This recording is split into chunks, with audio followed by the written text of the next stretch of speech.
안녕하십니까, 이주천TV입니다. 한인 공산주의 운동의 역사적 의미에 대해서 말씀을 드리겠습니다. 한인의 공산주의 운동은 일제의 식민지 운명 아래 항일 독립을 1차적 목적으로 하는 망명 집단에 의해서 해외에서 기원되었습니다. 역사상 고려공산당, 상해파 및 이루쿠츠파로 알려진 그 시대의 한인 공산주의 운동은 민족주의의 방황이라는 성격으로 특징 지을 수 있습니다. 이것은 1917년 러시아 볼셰비키 혁명 후에 1920년대 전반까지 국내에서 있었던 일입니다. 3.1운동 후 국내에 조선공산당이 결성되어 4차에 걸친 건거 끝에 코민테른의 재건 지령에 의해 해산이 있기까지 이 시기의 한인 공산주의 운동은 러시아 볼셰비키 혁명, 중국의 국민혁명과 소련의 용공노선 및 일본의 신흥소조 등에 의한 영향으로 민족운동의 작용화가 현재했던 특징을 가지고 있습니다. 이 시기에 민족좌파와 사회주의자들의 단일적 협동전선에 의한 비타협적 항일지향은 특히 할 만한 일입니다. 이것은 1920년대 초부터 1928년 말에 이르는 동안에 국내에서 있었던 일입니다.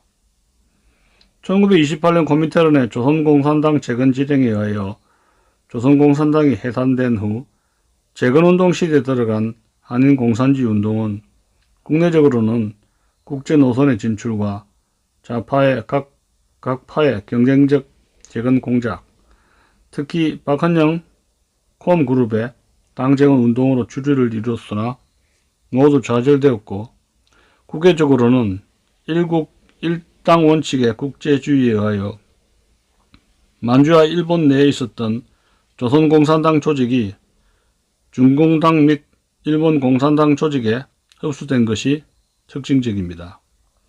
이것은 1920년대 말부터 1945년 8.15 해방에 이르기까지 있었던 일입니다. 8.15 해방 후 서울에는 박헌영을 영도자로 하는 재건통일 조선공산당이 출현하였고, 평양에는 이 당의 북조선 분국이 설치되었는데 서울의 중앙당 책임비서는 박헌영, 평양의 분국 책임비서는 김일성으로 양인 간의 상하부 관계가 명백해졌습니다. 그러나 일제 반제 투쟁으로 일관한 박헌영보다 소련 점령군에 묻어들어온 김일성을 소련 이익의 대변자로 옹립해야 하는 스탈린의 팽창주의는 조선공산당을 남북노동당으로 분당하여 박헌영에 대한 김일성의 종속관계를 1대1의 대등관계로 변화시켰고, 다시 그것을 조선노동당으로의 합당 조치를 통하여 박헌영을 김일성 위원장 하에 2인 부위원장 중 한 사람으로 만들어 버리더니 끝내는 반당분자로 낙인찍어 총살해 버렸습니다. 이로써 김일성의 1인 천하 시대가 열리게 되었고, 끝내는 권력세습의 공산왕조 건설로까지 타락하게 되었던 겁니다. 북한 공산주의를 주체사상, 주체철학 등으로 표시하는 것은 스탈린 사후의 국제공산주의의 다원화, 특히 중소분쟁에 대응하여 밖으로는 북한 공산주의의 존재를 내세우며 안으로는 독자적 통치 이데올로기를 표방하여 김일성 권력의 비정통성을 은폐하려는 데 그 목적이 있다고 볼 수가 있습니다. 자, 그래서 1장으로 초기 해외운동 시대와 민족주의의 방황이라는 제목으로 1장을 말씀드리겠습니다. 1절, 고려공산당의 출현과 민족주의의 방황입니다. 한인 공산주의 운동의 발생은 볼셰비키 혁명 후 러시아에서 기원했습니다. 1918년 1월 22일 이르쿠츠크를 중심으로 한 바이칼호 이서의 러시아 한인들이 이르쿠츠크 공산당의 한인 지부를 결성한 것과 1918년 6월 26일 하바로프스크에서 한인 사회당을 결성한 것이 바로 그것입니다. 전자는 김철훈, 후자는 이동휘에 의하여 대표되는데, 양자는 근본적으로는 다같이 항일 독립의 반일 독립의 의미를 지니고 있었습니다. 다만 양자 간의 차이가 있었다면 전자는 서부 시베리아의 귀화인 집단이고 후자는 동부 시베리아의 비기화인 집단이라 할 것입니다. 양자 이 같은 체질상 차이는 그들에게 부과된 역할에 있어서도 차이를 나타내었는데, 전자는 서부 시베리아의 한인을 볼셰비키 전선에 동원하는 일을 1차적 사명으로 떠맡게 되었고, 후자는 극동 시베리아의 한인을 규합하여 항일투쟁을 벌이는 사명을 떠맡게 되었습니다. 레닌 집단의 입장에서 볼 때 양자는 모두 유용했지만 이미 1차적으로 러시아화된 서부 시베리아의 한인 집단과 그렇지 못한 동부 시베리아의 한인 집단을 동일시할 수는 없는 데서 전자는 처음부터 볼셰비키 당의 한인 지부 형식으로 만들었고, 후자는 한인의 자주적인 조직 형식으로 출발했던 겁니다. 바로 이 점에서 레닌 집단의 대한인 정책의 이중성이 있었습니다. 1919년 8월 말 이동희 집단이 상해로 거처를 옮기고, 이동희 자신은 상해 대한 임시정부의 초대 국무총리로 취임하면서 1920년 봄부터 동지에서 같은 이 상해에서 윤영 등 민족계 인사들을 포섭하여 공산주의 그룹을 조직했습니다. 이것을 발전적으로 표면화하여 1921년 1월 고려공산당을 결성했는데, 이것이 세칭 상해파 고려공산당입니다. 동년 5월 김철원 등의 이르쿠츠크 집단도 또한 하나의 고려공산당을 결성했는데, 이것을 이르쿠츠크파 고려공산당이라고 부릅니다. 레닌 집단은 고려공산당에 대하여 자금을 제공하게 되었고, 상해 및 이르쿠츠크 집단은 서로의 우세를 내세우면서 레닌 집단의 정권에 밀착하려 했는데, 이로 인하여 한인의 독립운동계는 좌우로 크게 분열하게 되었습니다. 이때 이 레닌 집단의 대한인 정책은 한인의 통일적 공산당을 주축으로 하여 항일투쟁의 통일전선을 형성하는 데 있었습니다. 이 문제는 일본의 시베리아 출병과 소비에트 러시아에 대한 무력 간섭의 노골화에 따라 그 필요성은 현실화되어 갔습니다. 레닌 집단이 고려공산당에 자금을 제공한 현실적 목적은 한인의 민족적 반일 정력을 총체적으로 이용하자는 데 그 목적이 있었습니다. 1922년 1월에서 2월 사이에 코민테른이 모스크바와 레닌그라드에서 극동 인민대표 대회를 개최하고, 이 자리에 김규식, 윤영, 이동희, 김희연, 박헌영 등 한국의 좌우파 대표를 다수 참석시키고 한국 문제의 과제를 공동으로 토의시킨 것과, 동년 11월 고려공산당의 양파 합동을 강력히 종용한 것은 요컨대 통일적 고려공산당을 주축으로 항일투쟁의 통일전선을 결성시키는 데 목적이 있었습니다. 고려공산당의 양파 합동이 실패하자 즉각적으로 양파 해산을 명하고 새로 한국 내 고려공산당을 결성하기로 방침을 결정했습니다. 이 필요에 따라 1922년 12월에 꼬르부로 조선공산당 결성을 위한 코민테른 원동 총국내 고려국을, 1924년 3월에 오르고뷰로 조선공산당 결성을 위한 코민테른 원동 총국내 조직국을 설치하고 국내당 결성에 착수하게 됩니다. 반일 독립운동의 망명 집단이 공산주의 결사를 가지게 된 것은 1917년 말부터 1919년 초에 이르는 18개월 동안의 세계사가 약소민족에게 피압박 민족해방의 2대 원칙을 내놓았기 때문입니다. 즉 볼셰비키 혁명 후 레닌 정부가 공포한 일련의 선언. 첫째, 평화에 의한 법령 1917년 11월 8일. 둘째, 러시아 인민의 권리선언 1917년 11월 15일. 셋째, 러시아 및 동방의 전 이슬람 근로자에게 1917년 12월 3일과 1918년 1월 8일 미국 의회 연두교수로 제출되어 1919년 초 파리 강화회에서 전후 처리 원칙이 되었던 우드로 윌슨 대통령의 민족 자결에 관한 선언 14개 조항 중 제5항은 반일 독립운동의 한인 망명 집단에게 흥분과 희망을 가져다 주었습니다. 반일 독립의 망명인 집단이 시베리아에서 공산주의 결사체를 가진 것은 레닌 정권이 일련의 전술적 선언을 통하여 유럽 혁명과 식민지 민족의 독립투쟁을 백방으로 선동할 것과 분리하여 생각할 수는 없습니다. 레닌 정권은 탄생하는 첫날부터 주변의 동방국가, 비압박 민족들에 대하여 지난날 러시아와의 관계에서 침략과 수모로 얼룩진 과거 청산과 앞으로의 우호 친선 및 원조 제공에 관한 약속을 하는데 정력을 집중했습니다.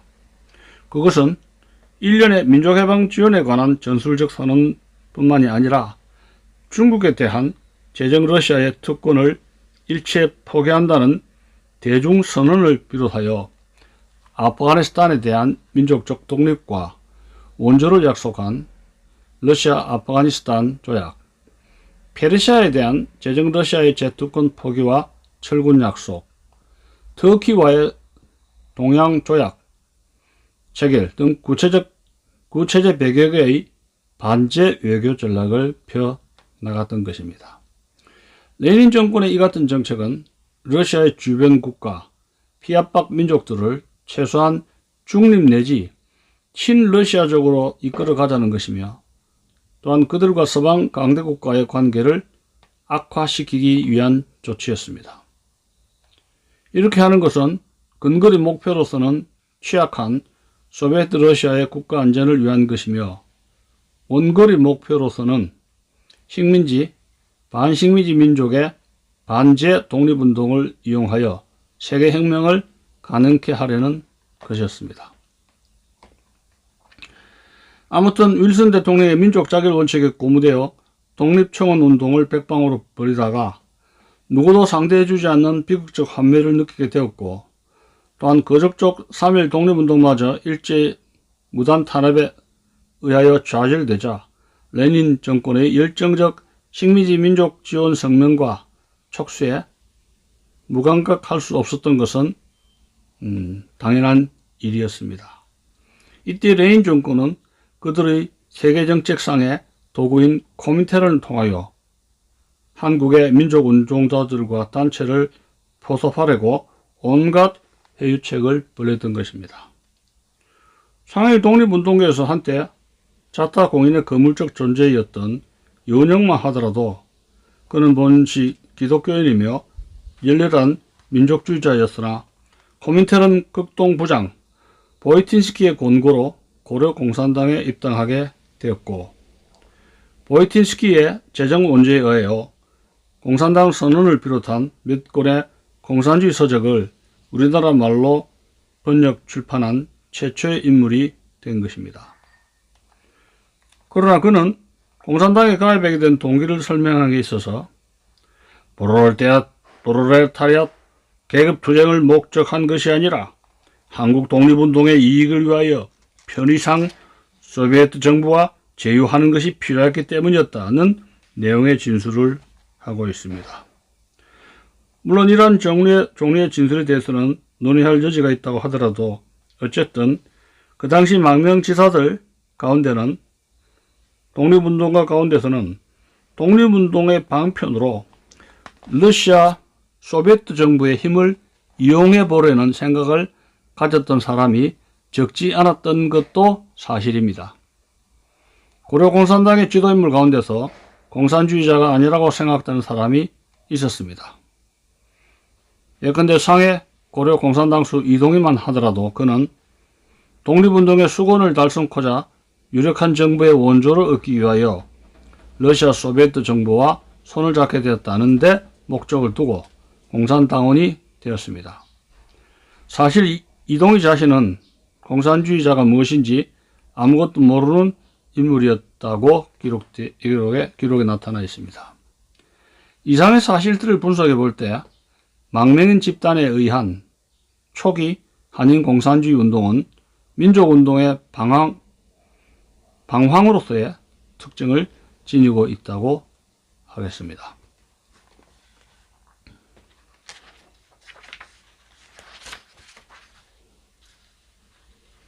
이 코민테른의 민족주의 해석과 한국 혁명의 과제. 소비에트 러시아 레닌 정권에 대한 외국 무력 간섭이 퇴조하고 볼셰비키 정권의 통치권이 전 러시아에 미치게 되자 레닌 정권의 대한인 정책은 통일적 공산당을 실현하고 이것을 주축으로 하여 이제부터는 러시아 국경 밖에서 항일 민족해방투쟁을 전개하도록 전선을 통일전선화하자는 데 주방향이 설정되었던 겁니다. 이 방침에 따라 1922년 1월 코민테른은 극동인민대표 대회를 개최하고 여기에 한인의 좌우파 대표를 다수로 참석시켰습니다. 이 대회는 극동 피압박 민족 문제를 레닌주의의 관점에서 새로운 이론, 범주, 방침을 설정하여 앞으로의 식민지 민족운동으로 하여금 레닌주의 원칙을 고수하도록 하자는 데 근본적 목적이 있었던 것입니다.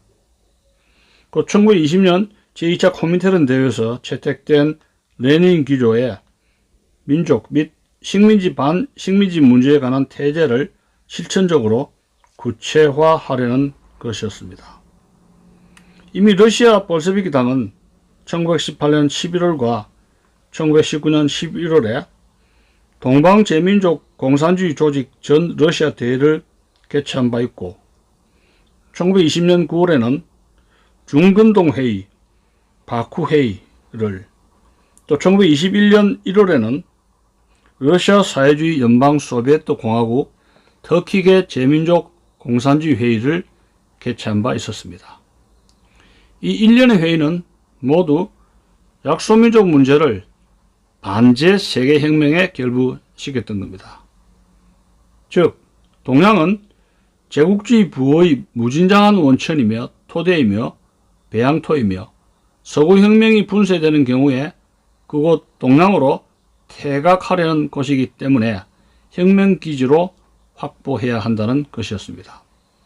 이 같은 전략사상은 레닌의 제국주의론, 민족 및 식민지 문제에 관한 태제에 들어있는 골격적인 핵심적인 주장인 것입니다.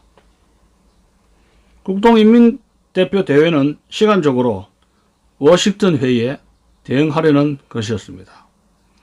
파리 회의에서 미흡했던 1차 대전의 전후 처리 문제를 재조정하기 위하여 개최된 워싱턴 회의는 비록 극동 문제를 다루기는 했으나 약소민족의 독립 문제는 아랑곳하지 않았습니다.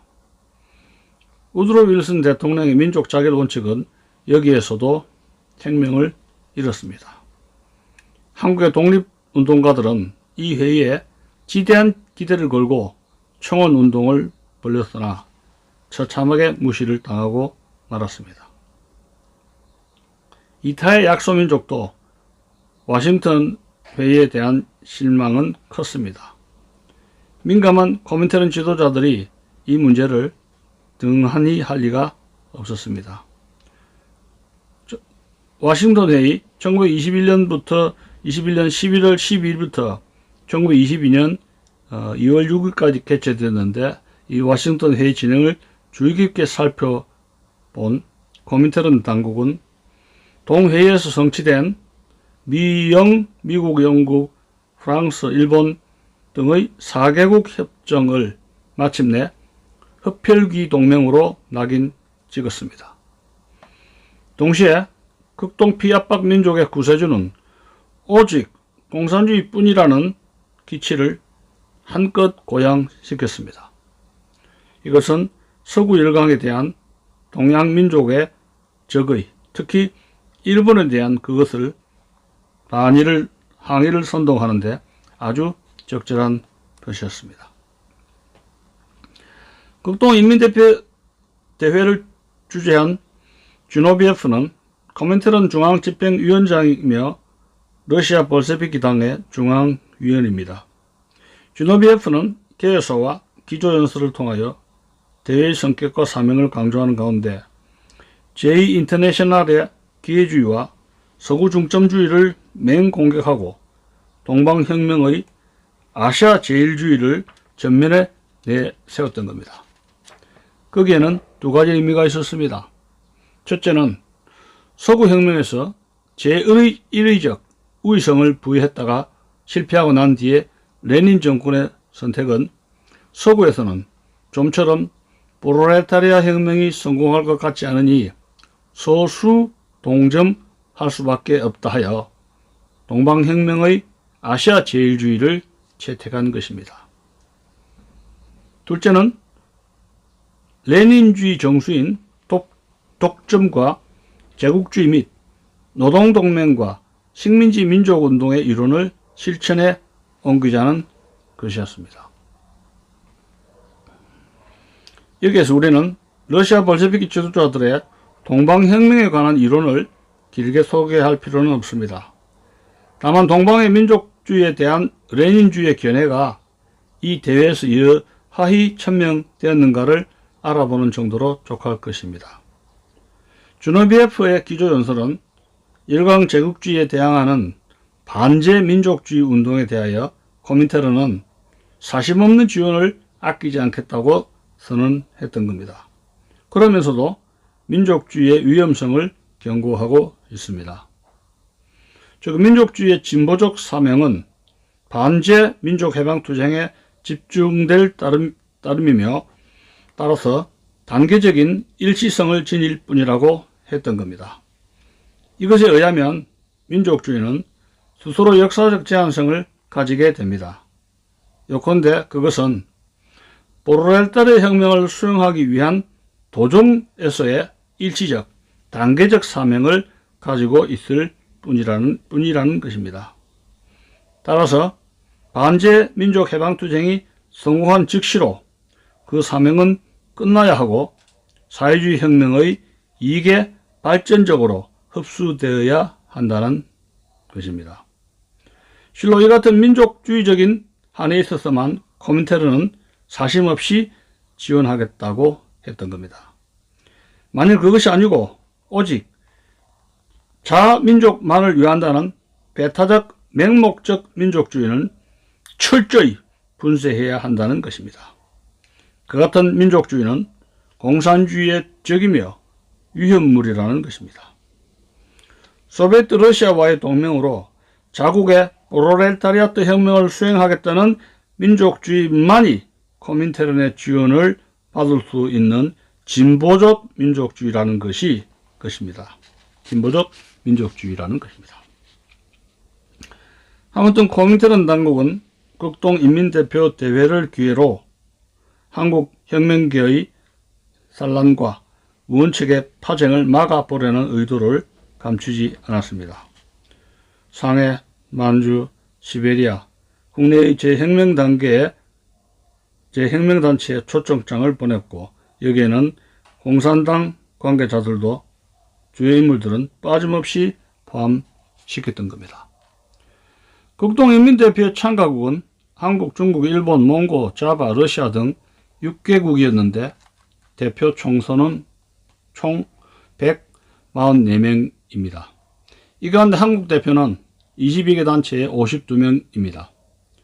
상해와 국내의 주요 대표로는 이동희, 박진순, 윤영, 김규식, 나용균, 김시현, 장건상, 박헌영, 임원근, 김태현, 일명 김단야입니다. 일명 김단야, 김원경, 나에라 등입니다. 대회의 운영 요령에 따라서 각국 대표단은 코민테른 노선에 추정하는 자국의 혁명 문제를 토의하고 앞으로의 과제를 대회의 결정서 초안으로 작성하여 자국의 의장단으로 하여금 전체 회의에 보고했는데 결의안 형식은 공통적으로 각국의 노동, 농민, 청년, 민족, 여성운동 상황을 검토하고 앞으로의 과제를 기입하는 것이었습니다. 한국 문제 결의안은 윤형이 대표단장 자격으로 전체 회의에서 보고했는데 그 내용은 다음과 같습니다. 첫째, 한국에서는 아직도 공업 발전이 미약하고 산업 노동자가 계급적으로 성장하지 못하였으며 따라서 계급의식이 형성되어 있지 않기 때문에 계급운동은 시기상조입니다.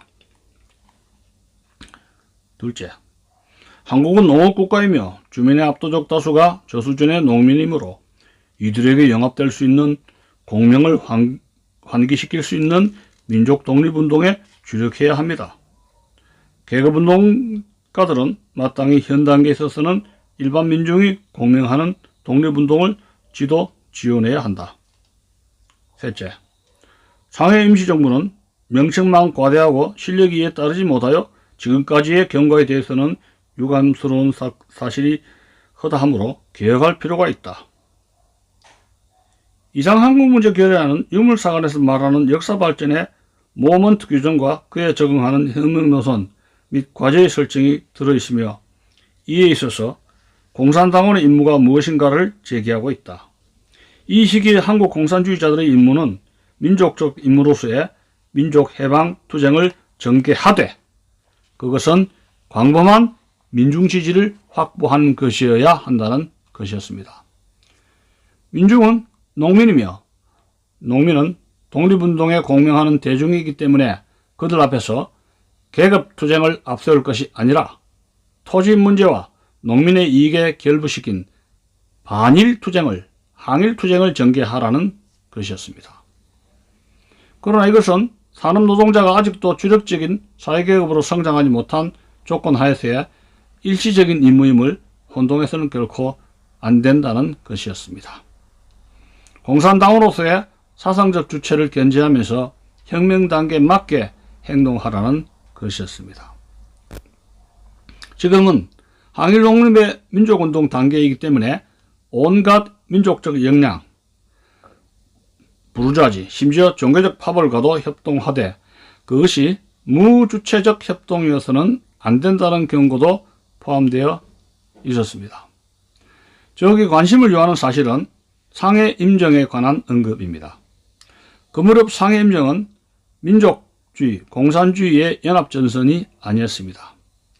이동희는 모스크바 자금 문제로 이미 물러났고 연영도 직접적으로는 관계를 가지고 있지 않았습니다. 상해임정을 내용적으로 지배할 만한 그 어떤 공산당원도 지금은 그 속에 없었습니다.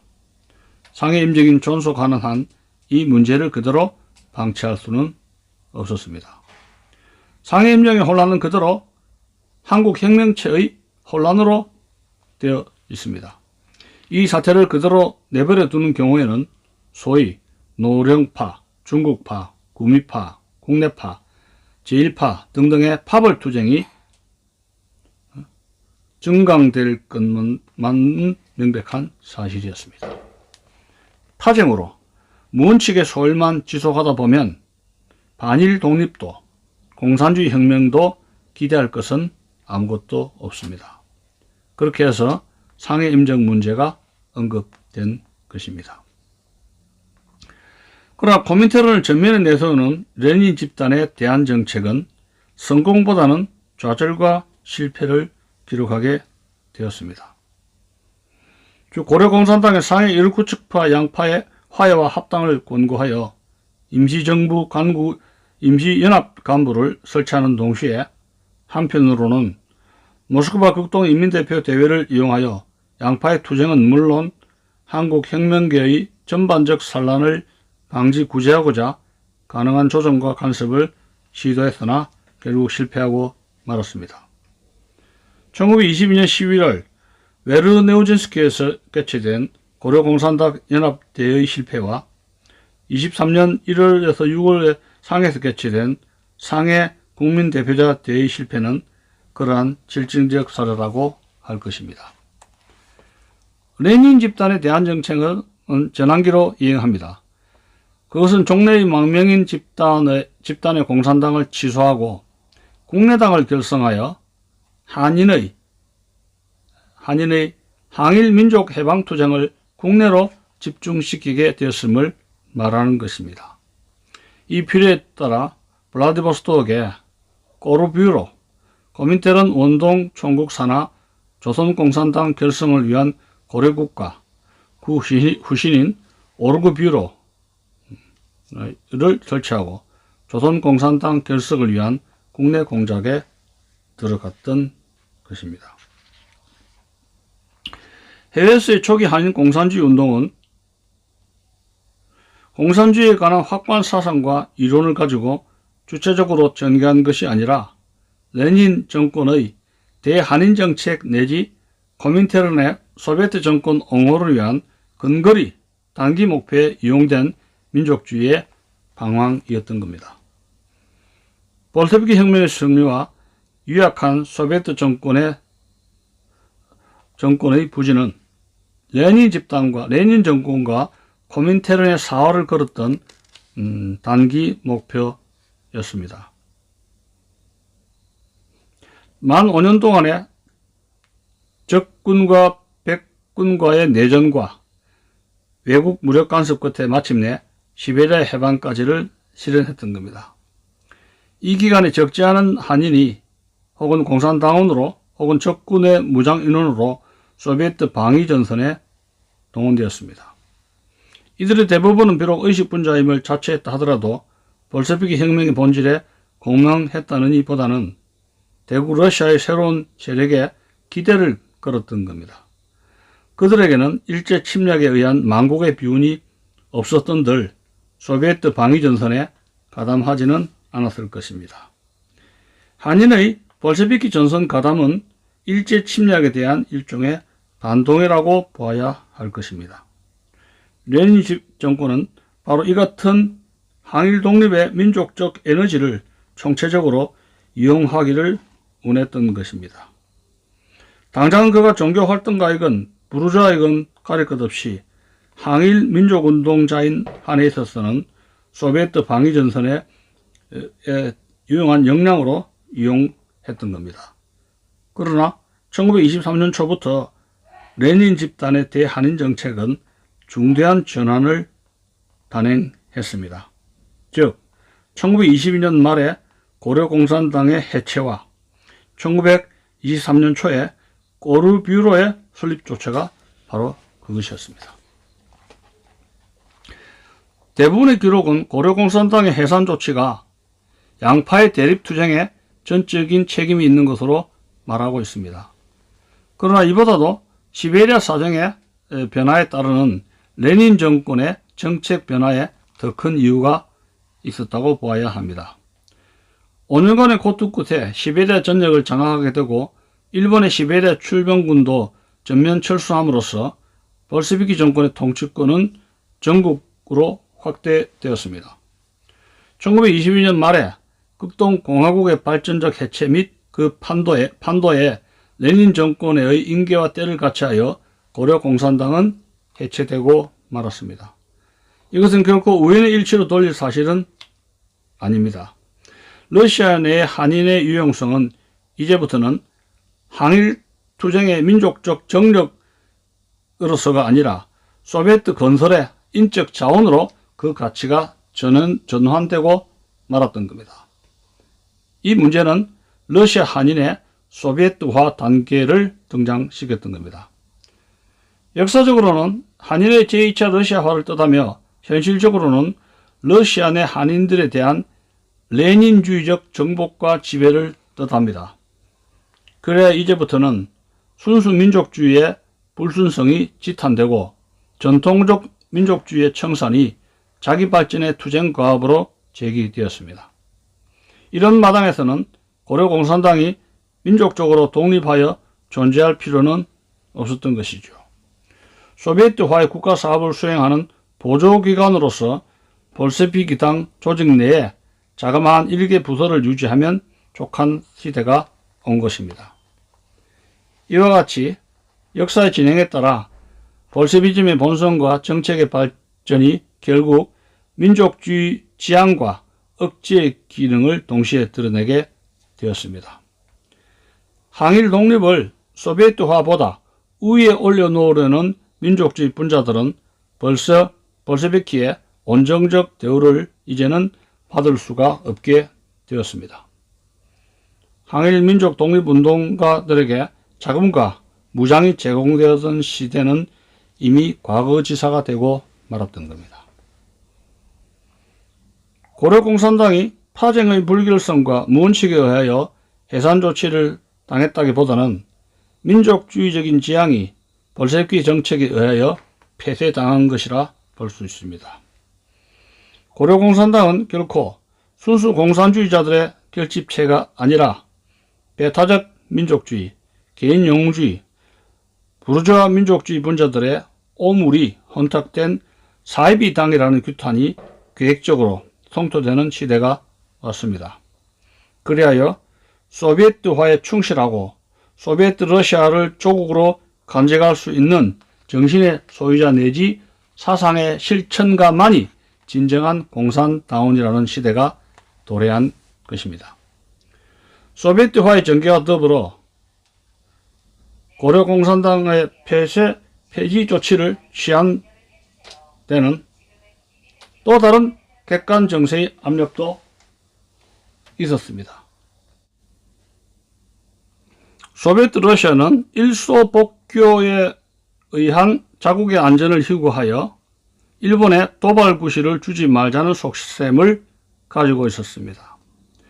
고려공산당을 러시아령 내두고 종전대로 한인의 항일 독립과 공산주의 운동을 지지한다면 일본의 도발 구실은 그대로 남게 됩니다. 소비에트 러시아의 안전, 전면적 소비에트와 일국 사회주의 건설을 준비해야 할 지금의 단계에 있어서는 하찮은 고려공산당으로 인해 일본의 도발 구실을 남겨둘 수는 없는 일이었습니다. 그러나 레닌 정권은 볼셰비즘의 자기 원칙을 포기하지 못하는 한 한국 문제를 송두리째 내던질 수는 없었습니다. 식민지 및 반식민지 국가의 반제 해방 투쟁과 공업 국가의 계급 투쟁을 결부시켜 세계혁명을 수행하려는 것이 볼셰비즘의 목표입니다. 한국 문제는 당연히 이 범주에 속하는 것입니다. 공산당을 주축으로 한 반제 식민지 해방 투쟁의 통일전선 결성이 지상가업으로 나서는 것입니다. 이 목적을 달성하기 위하여 코민텔은 기관으로서의 고르뷰로를 설치, 국내의 조선공산당 결성으로 전환하게 되었던 겁니다. 코민테르는 공산주의자들의 국제당이므로 이 기관에서 한국의 공산주의자들을 지원하는 것은 소비에트 러시아 정부의 책임 밖의 일이었습니다. 적어도 논리상으로는 그러한 것이었습니다.